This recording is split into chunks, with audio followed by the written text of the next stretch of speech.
What's your most shameful NSFW moment? Story 1. When I was 5 or 6 years old, my mom was having a dinner party with some new friends. I'd been put to bed for the night and randomly, unaroused, got a boner.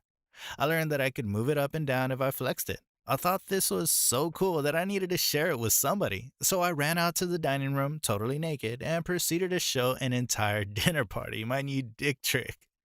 Everyone was mortified, and I was confused why no one thought it was fantastic. Story 2. When I was about 10, my parents were out, so I looked up some porn on the family computer, mistake number 1. Then I kept hearing noises and thought someone was in the house, so I ran to my room and called my dad, leaving the computer on, mistake number 2. My dad rushed home and went around the house looking for an intruder. No one was there. It was just my next door neighbors. We have a semi detached house. Then obviously saw what I was looking at on the computer and asked me about it. I told him the intruder must have broken in and searched it up. Story 3.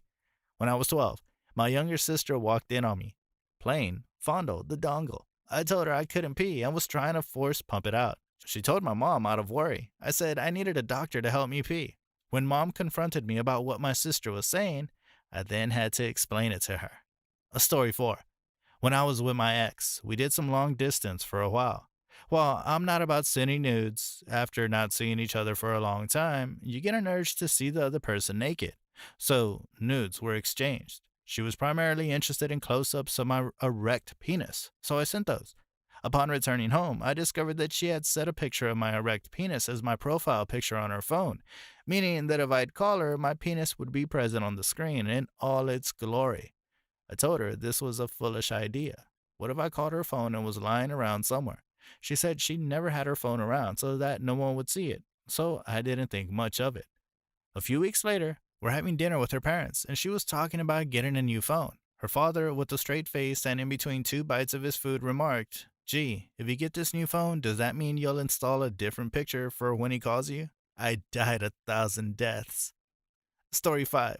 My friend got her boobs in middle school and wanted me to touch them. We probably spent 30 minutes every day before school groping each other in the back of the library until the librarian caught us, and we were suspended. I wish I could say I enjoyed it, but going to first period with a raging boner was not ideal every day. Story 6. I started taking antidepressants when I was around 20 and didn't take delayed ejaculation as a side effect seriously. It was like blowing up a balloon to infinity, and it never pops or shakes a soda that doesn't explode after being opened. So after masturbating, I started taking more than 10 minutes and I stopped. Around this time, I also started dating someone with a high libido, and she was okay with me not being able to finish, but was into a lot. One of those things was wanting me to stroke myself on her.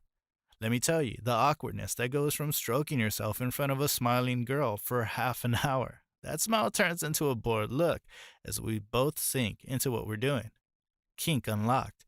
When she gave a defeated "Are you close?" the floodgates opened, and after being delayed for nearly an hour, there was a lot. Even worse, I made a guttural sound of mostly air as my knees almost gave out while it happened. Yeah, so I'm on a different antidepressant now. Story 7. I was 18. I came home very drunk from a night out and hopped into bed with my then girlfriend. Fortunately for me, she woke up and was keen to fool around. Being in the state I was in, I didn't have time for lubricant and aiming, and went in hard and fast. The first and only push led to what I can imagine as the equivalent of snapping your Achilles tendon, except this tendon wasn't located on my leg. Instead, it was my frenulum. Google it. Instantly, I panicked.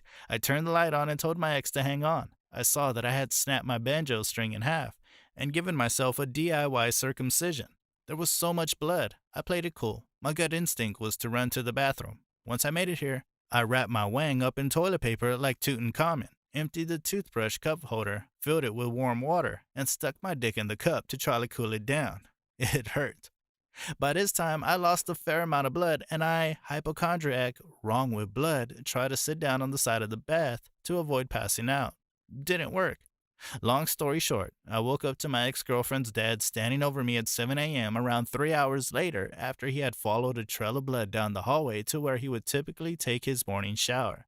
So there I was, lying in the bathtub, passed out, dick wrapped up in toilet paper, shoved inside his toothbrush cup holder, naked as the day I was born, covered in blood.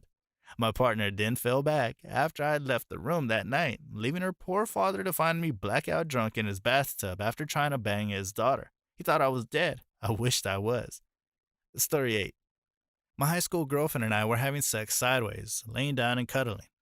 Then mom walked in to show me a new Christmas decoration.